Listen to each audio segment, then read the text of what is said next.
Translation and purport by Srila Prabhupada Ki Jai. Translation, Bali Maharaj, along with all the priests, acharyas, and members of the assembly, observed the Supreme Personality of Godhead's universal body, which was full of 6 opulences. That body contained everything within the universe, including all the gross material elements, the senses, the sense objects, the mind, intelligence and false ego, the various kinds of living entities, and the actions and reactions of the 3 modes of material nature. Purport. In Bhagavad Gita, the Supreme Personality of Godhead says, Aham sarvasya prabhavo mata sarvam pravartate. Krishna is the origin of everything. Vasudeva sarvam iti. Krishna is everything. Matstani sarvabhutani nachaham tveshravastitaha. Everything rests in the body of the Lord, yet the Lord is not everywhere. Mayavadi philosophers think that since the Supreme Personality of Godhead, the Absolute Truth, has become everything, he has no separate existence. Their philosophy is called Advaitavada. Actually, however, their philosophy is not correct. Here, Bali Maharaj was the seer of the personality of Godhead's universal body, and that body was that which was seen. Thus, there is Dvaita Vada. There are always 2 entities, the seer and the seen. The seer is a part of the whole, but he is not equal to the whole. The part of the whole, the seer, is also one with the whole, but since he is but a part, he cannot be the complete whole at any time. This achintya bhedabheda, simultaneous oneness and difference, is the perfect philosophy propounded by Lord Sri Chaitanya Mahaprabhu. Srila Prabhupada Ki Jai. So thank you all for giving me opportunity for my self-purification. Speaking in a new environment is always challenging because you lack relationship with the individuals in the audience. So it's easy to disturb the minds, perhaps with your particular mood or not understanding the particular mood of the environment. You can easily cause disturbance to the minds of the devotees in the environment. Or you can be ineffective just because you lack relationship. You don't know the relevant things to speak and so on. And therefore, speaking in a new environment is always a great challenge and quite scary. So I'm partially nervous, but because I'm confident devotees are merciful, then I think it can relieve me of my fear that if I do say something that's inappropriate or in contradistinction with the mood here, that you will be like a honeybee and just take the essence and forgive me for my transgressions. So thank you very much for having me and giving me the opportunity for my self-purification. So here, Vamana Deva is now showing the universal form to Bali Maharaj and others. So Prabhupada's purport opens up with saying that Krishna is the origin of everything, Aham Sarvasya Prabhavo, and then Krishna is also everything, Vasudeva Sarvam Iti. So it's mentioning here that Krishna is the efficient cause and the material cause of everything. You know these terms, efficient cause and material cause? You've heard these terms? It comes up quite a bit in the Bhagavatam. Efficient cause, material cause. You've heard this before? So, efficient cause refers to an agent who brings something into being. And the material cause means the substance of which that thing is made of. Does it make sense? Like, I'll give an example, like a clay pot. Then the efficient cause of the clay pot would be the person, the agent who brings the clay pot into being, right? He's called as the efficient cause, right? And then the material cause of the pot is the clay itself, right? So here we're hearing that Krishna, he's the origin of everything, so he's the efficient cause. And he is also the material cause. He's the substance of which everything is composed. So this creates somewhat of a contradiction. How can the efficient cause and the material cause be the same?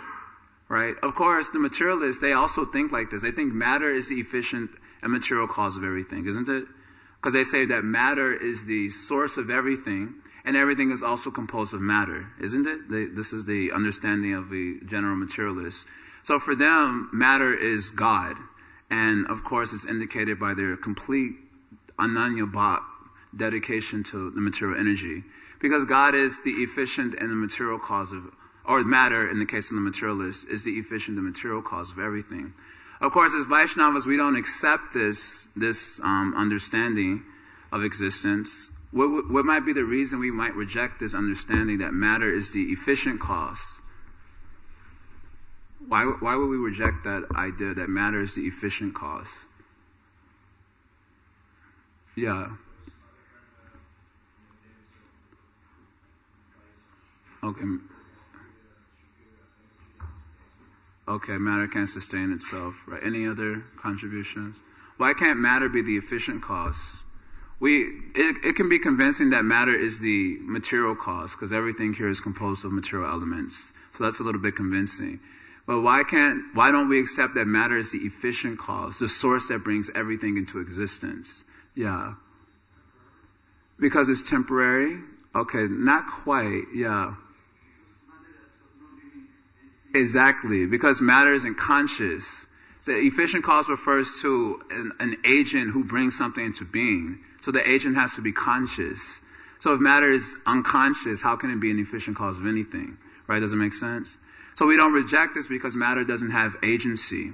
So in order for, so the cause of the material universe has to be a supreme agent who has the power to bring a whole universe into being, because that's no small task. Bringing a whole universe into being.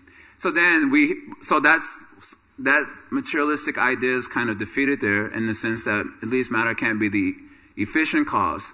But on our side, we say that Krishna is the efficient cause. That makes sense.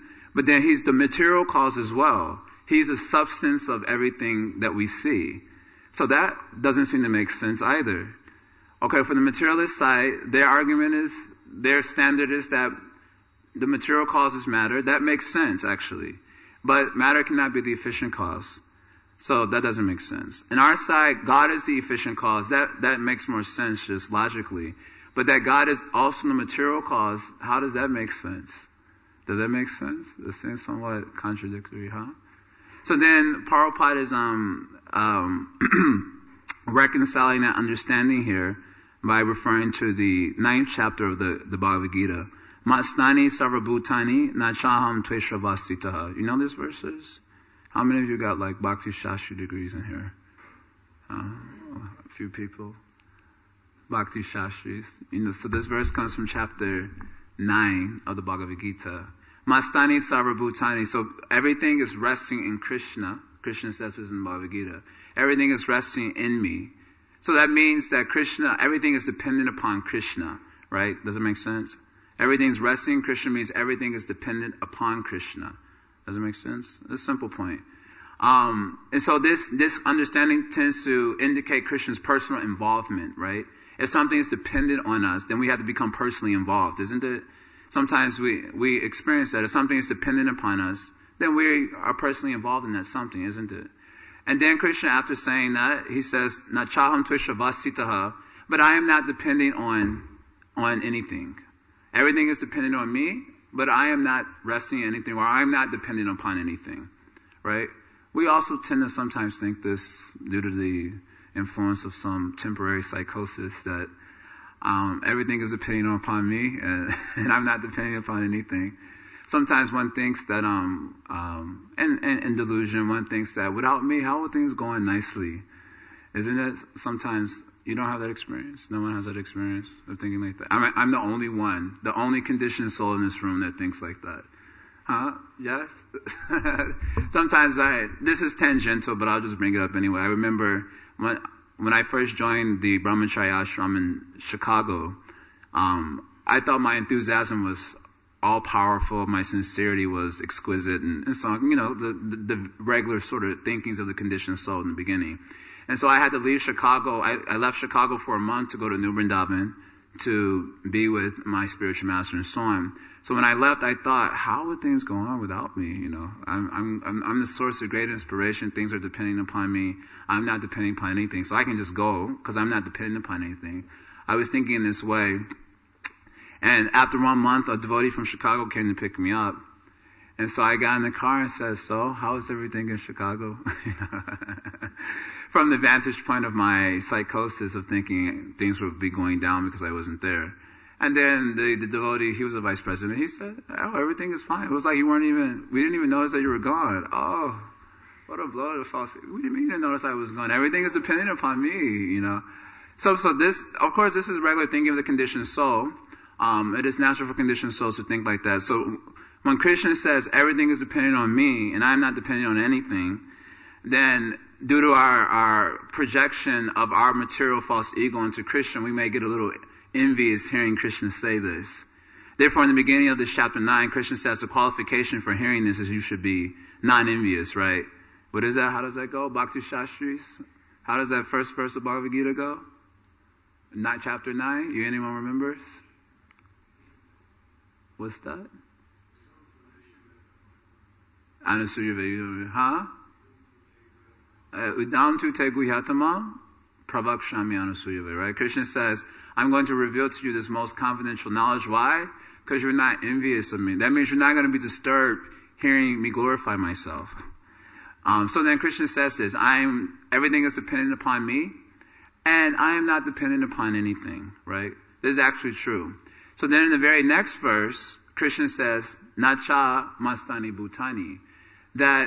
But at the same time, everything is not resting in me. Everything is not dependent upon me. So that's a direct, at least apparent contradiction, right? He just says everything is dependent upon him. And the next verse he said, but everything is not dependent upon me. Right? So this is a direct contradiction, isn't it? What are you saying, Krishna? Is double talk. At least if you kind of like spread out the contradictions throughout, we might miss it, You said one thing in chapter 9 and a contradicting statement in chapter 12. So there's a good chance we might miss it because we're usually very inattentive in our hearing and study. But Krishna says it right after the next verse. Everything is dependent upon me, and everything is not dependent upon me. So then we can easily see, well, Krishna, you're contradicting yourself here. Right? He makes it very clear that he's apparently contradicting himself. But this is not a contradiction. This is what's called a paradox. A paradox is something that appears like a contradiction in order to make us think. Because generally when we hear, we oftentimes misunderstand things because the reference point of our hearing might be an assumption that's a misconception. Right? Does it make sense? Sometimes the speaker is speaking things and we are operating with certain levels of assumptions, which may actually be misconceptions. So when the speaker says a particular thing, we understand it in a different way, right? And therefore, a Christian will say something paradoxical to shake up our misconceptions and make us think, wait a minute, it doesn't make any sense. So then we have to try to make sense of something that appears to not make sense. Does it make sense? Right? This happens all the time, that you'll find that the most powerful, let's say, for example, the most powerful arguments that people make are usually the arguments that are never stated, but just the ones that are assumed, right? Just an example is recently in Chicago, one of our brahmacharis, one of our men there in Chicago, he joined with his girlfriend about a year ago. And she was very attached to him, so he became a devotee, she also became a devotee. And later on, he ended up joining the brahmachari ashram. And she also remained a devotee, but, that was a little bit of a blow. And so she's still very attached to him. So she found a particular paper of a particular devotee who was in ISKCON for so many years and who ended up leaving ISKCON. And so he went through a long list of beliefs of the ISKCON community, which spoke of our beliefs very disparagingly. The presentation was to disparage our way of thinking. And so he said things like, they think sex is bad, they think family life is bad. In essence, he just started going down a list of certain things that we think, and which seem obviously very bad. Like, to say sex is bad is obviously insane, right? To say family life is, how we mentioned family life is a prison, andakupam. This is obviously crazy, right? So then he kind of presented this long list of things that we think, which seem obviously crazy. So this devotee in Chicago mailed me and asked me, how should I understand this? Because I'm a little bewildered. And I said, well, he's speaking of our beliefs very disparagingly, and that's fair. Everyone's got their let's say, perspective. But what he doesn't do is talk about those things philosophically. He just says they think like this. And what it means is that he's already addressing a set prejudice. The set prejudice is that sex is good, family life is good. And therefore all he has to say is they think that this is bad. He doesn't ask the audience to examine it philosophically. It's just like if we were to say, in Islam they make their women cover from head to toe. Now in a Western culture in America, or probably I'll bet here also in London, when the dress code is a little bit different, obviously if you say they make women dress from head to toe, that obviously just seems bad and oppressive automatically without even having to say it, right? Does it make sense? It is just assumed that is bad and it's never actually examined, right? So when we think that, attachment to the temporary is not very healthy. And so he says they think in this way without asking the audience to examine what it is that what's our stance, or to examine their own stance on a particular issue philosophically. Does it make sense what I'm saying? My point is that the strongest arguments are usually the ones that are never stated. They're just assumed, right? So also, similarly, the strongest misunderstandings are often based on our assumptions of things without having actually examined the conception very deeply, right? We hear something like, for example, God is a person. And we assume that personhood means persons like what we see on this earth. So when the speaker says God is a person, based on the assumption that personhood means something of this material realm, they misunderstand what we mean by God as a person. So then you'll have statements in the Shastras that say God is a person, he's also not a person. Just to make you think about that, to slow down and actually examine your conceptions, right? Does this make sense what I'm saying? Because oftentimes we don't do enough examination of our own conceptions. We just assume that we're heading in the right direction. And so the Shastras, if you read them carefully, they present stumbling blocks to those things to force us to examine our actual conceptions and thus improve them. Because conception is the basis for all movement in this world, right? Although conceptions are static and application is dynamic, right? Static means conceptions don't move. Has anyone ever seen a conception move? Our conceptions don't move, but they're the basis for all the movement that we're doing in this world, right? All the dynamic movement that we do are based on certain sets of conceptions, right? I have the conception that I'm this body. So based on that conception, I conduct my life, right? Does this make sense what I'm saying? So therefore, Shastra has to present stumbling blocks in our ordinary way of thinking in order to make us examine our conceptions so that our movement can become more dynamic towards the absolute. Otherwise, as long as there's some misconceptions means energy misapplied in the wrong direction. Have any of you ever, well, some of you have specs here. I used to wear glasses when I was younger because I thought I looked nice with glasses. I didn't actually require them, but so I had this experience of, I know for those of you with specs, for example, I had this experience of sometimes where you put the glasses, or maybe sunglasses we may have all worn at one time, and you put the sunglasses on top of your head, and you become so used to the feeling that you forget that they're actually there, right? And so then you start looking for your glasses, and you say, I know I put it right here on the table, Prabhu, where did you move it, Because I see you're cleaning up the ashram, where did you move my glasses? And you're like so convinced that your glasses were there, so that one misconception keeps all your energy looking in the wrong spot. And then that Prabhu says, Prabhu, on top of your head, oh, okay, thanks, You don't say sorry or anything, you just say Hare Krishna, and you walk away. So the point is that we have, when we have misconceptions, our energy can be misengaged or misdirected, right? I think the temple is west, but that temple is actually east. But that one misconception keeps my energy full speed ahead in the western direction. So Shastras also have to speak in such a way that force us to adjust our conceptions. Because as long as our conceptions are not perfectly clear, then our movement towards the absolute will be actually encumbered. Does this make sense? So oftentimes we want to know, how do we improve our Krishna consciousness, right? How do I improve my japa? In America, they were doing these japa retreats that cost like $500 because they was like in some real fancy space in the woods and there's nothing wrong with that. I'm not disparaging that at all, but $500 it's not a joke, especially for many devotees, because most devotees aren't like, the richest how you would say in London, the richest lads on the block. So then $500 is a quite significant amount of money. So therefore, but devotees would spend $500 because they want to improve their japa. That makes perfect sense from a spiritual perspective. I want to improve my connection with Krishna. So $500. What is $500 to improve my connection with Krishna, right? So they would spend this money. I don't think they're doing these retreats now, probably because it's $500, unless people were able to actually afford it. But there's an easier way of actually improving our japa and our movement towards Krishna. We just need to improve our conceptions. Because it's the conceptions that actually make our movement towards the absolute encumbered. So just by getting clearer and clearer ideas of what Krishna is actually saying in the Shastras, all your movement towards the absolute will be deepened. Your japa and everything else that goes along with it. And therefore our program is a very simple program for actually improving everything. You hear and then you apply. You hear and you apply. And the hearing is supposed to be removing misconceptions. So as misconceptions are getting removed, then your application becomes deep. It's a very simple process. But oftentimes, due to its simplicity, it's hard to appreciate the depth of the meaning of that process. Does this make sense? So it's not too unclear, right? Okay. So then, now back to what Krishna says. So everything is dependent upon me. At the same time, everything is not dependent upon me. So he's forcing us to examine our conception of what dependence means. Because when Krishna says everything is dependent upon me, that implies his personal involvement.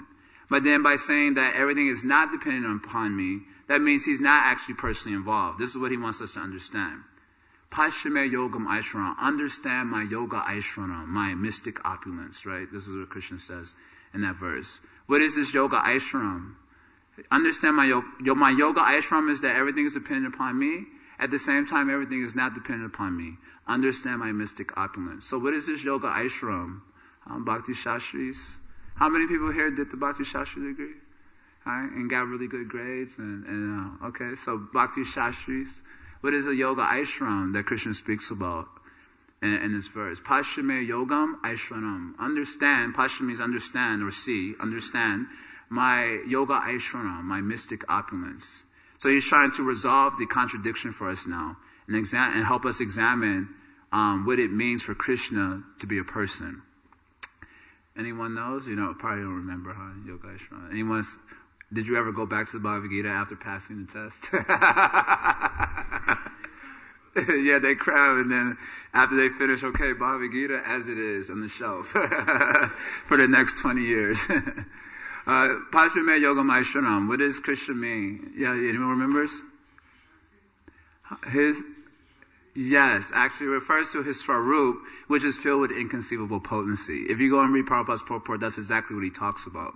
His Yoga Aishram refers to his Swarup, Krishna's Swarup, which is filled with inconceivable potencies, right? So when Krishna says everything is not dependent upon me, Krishna means it's not that I have to struggle to maintain the universe, right? When like managing a temple, for example, many of us may not be managers. And for me, I think that's a great benediction. Because to be a manager is obviously, probably, I would assume, is somewhat miserable. Although in class it may say it's very blissful seva, but I think experientially it might be quite a bit of a challenge. So they have to manage something very difficult. It's very challenging, and a lot of labor is involved in order to do that. So Krishna is saying, when he says everything is not dependent upon me, he's saying you should not think that I have to struggle to bring about a universe and maintain it. That's his point. And so if you read the Prabhupada gives the example of Atlas holding up a globe, right? Why does Prabhupada give that example? Because this is the idea that we'll get if Krishna is personally involved and have to maintain it. Oh, it must be very difficult to maintain a universe. No, so Prabhupada says Krishna is not like Atlas. You know Atlas? What is this, Greek mythology? Holding up the globe, and he's got like really huge muscles, and he's struggling to hold up the Earth planet. I think that was actually a punishment for Atlas, right? And does anyone know? Anyone remembers? I don't remember. I used to like Greek mythology, Hercules, Xena, these TV shows and so on. Anyway, I think actually that was a punishment for Atlas, right? Holding up the globe was a punishment. So we shouldn't think that everything is dependent upon God like that. Like he has to struggle to maintain a universe, to bring about a universe and maintain it. He doesn't have to struggle. So Krishna's saying, Pashame Yogam Aishram, all of these things are actually accomplished by my Achintya Shakti, which is endowed in my Swarup, right? A very sweet example of this would be in Krishna Lila, when Mother Jasoda is trying to bind Krishna, right? When Mother Jasoda is trying to bind Krishna, Krishna doesn't have to like fight with her. Don't bind me. He's not fighting with Mother Jasoda. By one of his Shaktis, she's unable to bind him, right? If you read the commentary of Vishwanath Chakravarti Thakur on that pastime, which is very sweet, Mother Jasoda is struggling very hard to bind Krishna, but she always finds that the rope is 2 fingers too short, right? So she calls all of her Gopika companions and okay, bring some rope. So the rope is like hundreds and hundreds and hundreds of feet long, and still somehow the rope is the width of 2 fingers too short. So how is that happening? How is it that she's not able to bind Krishna's Swarup? The reason is because in Krishna's Swarup, there's an inconceivable Shakti called Satya Sankalpa Shakti. Satya Sankalpa Shakti. Whatever Krishna wants immediately becomes true. So he didn't want to be bound. So that Satya Sankalpa Shakti was not allowing Mother Jasoda to bind Krishna, right? This is getting that point? Doesn't make sense. So then as she continues to struggle to bind Krishna, then what happens? What happens in the pastime? Very simple. She finally was able to bind Krishna. So how is it that she was able to bind Krishna all of a sudden when she was not able to do it before? So Vishwanath Chakravarti Thakur explains that in the competition between Krishna and his devotee, the devotee always wins. So the devotee is called Bhaktanisha, the devotee's great determination, caused another Shakti in Krishna's Swarup to manifest. Which Shakti was that? The Kripa Shakti, Krishna's mercy, seeing the determination of Mother Jasoda, the Kripa Shakti, which is also a part of Krishna's Swarup, manifested. And that mercy Shakti allowed Mother Jasoda to bind Krishna. Does it make sense? This is like slightly inconceivable, or actually completely inconceivable, because his Shaktis are doing everything for Krishna. He doesn't have to do anything. That's the point. So similarly, when Krishna brings about a universe and maintain it, he does it through his Shaktis, which are part of his Swarup. So this is the meaning of Pashame Yogam Aishwaram. Does this make sense so far? Okay, so then what does Krishna say after that? Bhuta Brenna Cha Bhuta Sto. So although I am maintaining the universe, I'm not in the universe. I'm aloof from it. Mama Atma Bhuta Bhavana. Because by my Mama Atma means by my mind, just by my willing it, I can manifest and maintain everything.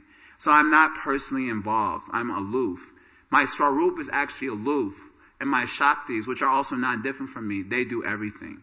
Right? Does this make sense? So so then in this way, Krishna wants us to examine the nature of his personhood. And it becomes very unique, because then in the next verse, Krishna says, Yatha kashosito nityam vayu savachago mahan. Tata sarvani bhutani matstani iti upadharya. Iti upadharya means try to understand. Iti upadharya, try to understand. He gives an analogy. Anyone remembers the analogy? Bhakti Shastris. Remember the analogies? The sky and the air, right? So he makes this analogy that just like everything is situated in space, or you can say dependent upon space. Just like now, we're all dependent upon the space in this room to do our activities, right? Jai Shishiyada Gokulananda Ki Jai.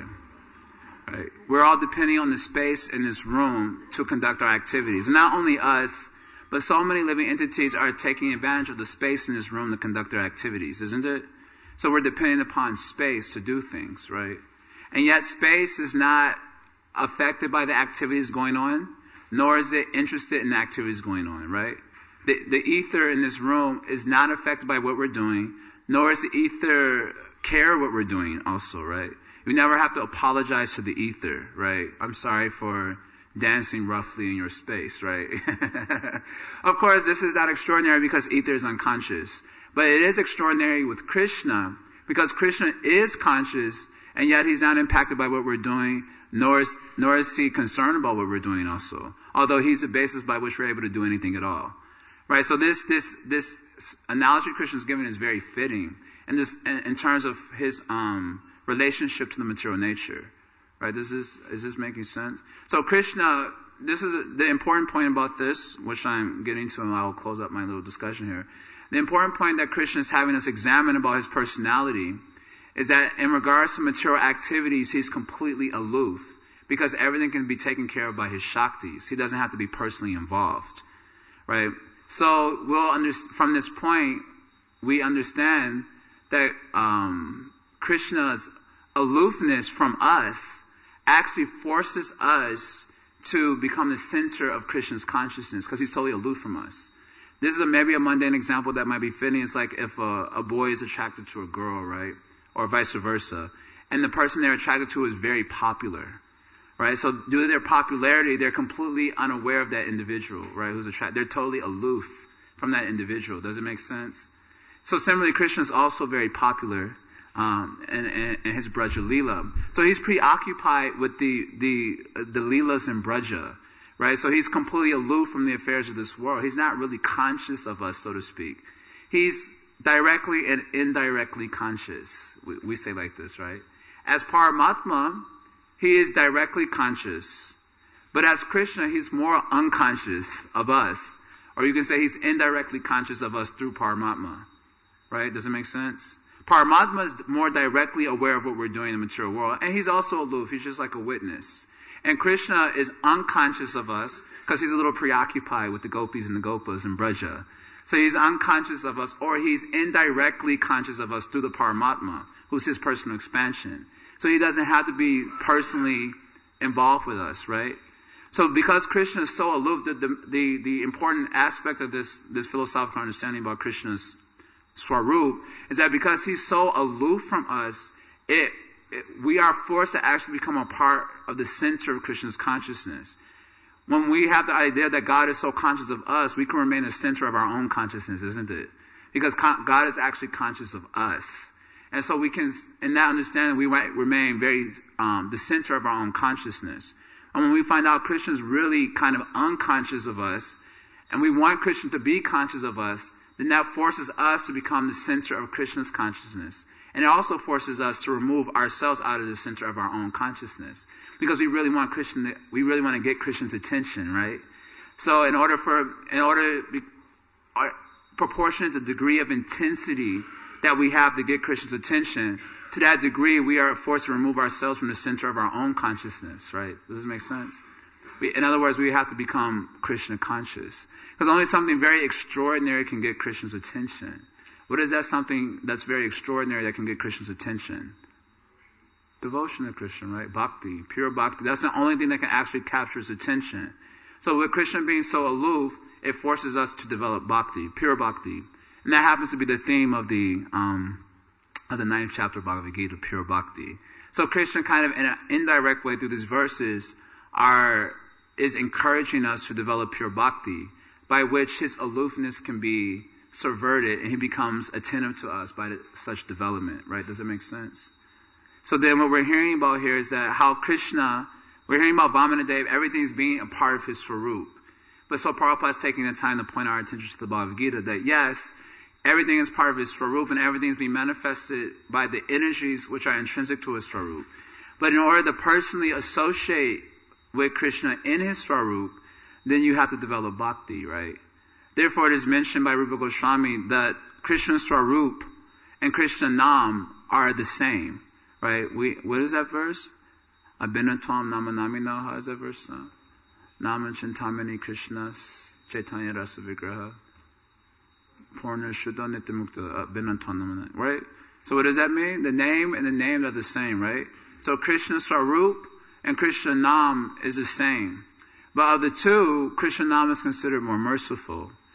Although they're the same, if there's any difference, Rupa Goswami says, if there's any difference, then the difference is that the name is more merciful than the Swarup of Krishna. Why is that? It may be obvious, but just to make sure everyone is still conscious of me. Why is the name of Krishna more merciful than the Swarup of Krishna? Yeah, it might be obvious, huh? Anyone can chant. Krishna, in order to actually get the association of Krishna's Swarup, you have to have exquisite bhakti. Otherwise, he's not really caring about us at all, in a sense. Or he's caring about us indirectly through the Paramatma, right? But if you really want to get Krishna's Swarup, the association of his Swarup, which would be pretty awesome, then you need exquisite bhakti, right? Which many of us may not possess yet. At least I can say I don't possess it. And so not possessing it, we're not able to associate with Krishna Swarup. But Krishna Nam is such that it is also Krishna, but it is more merciful than Krishna, because it will help us to develop exquisite bhakti, by which we can get the association of Krishna Swarup, right? So then this kind of understanding we're getting. Vamanadev, in terms of his Swarup, has come before Bali Maharaj. Why? Because Bali Maharaj does have exquisite bhakti. And now, in order to show mercy to the living entities in this world, Krishna is showing his other opulences by which we can understand his personhood. So this is kind of the understandings that I was able to glean from my study of this particular purport. Krishna is spread everywhere through his energies, but simultaneously he is also a person. So Prabhupada points this out to this Achintya Beta philosophy. So that's my discussion. I'm kind of like a dry philosopher. I just like dryness. I don't know why. Even when I eat prasadam, it should be dry most of the time. Everything should be dry. So if you found my discussion a little dry, I apologize for that. But I also like to speak in such a way that, as you see, I try to stick to the purport. I don't try to bring up other points that's not in the purport so much and so on. I'm just stick to those particular elements. And I think that's also safe because I don't know anyone here too well. So anyone wants to ask anything or inquire or contribute to the discussion a little bit?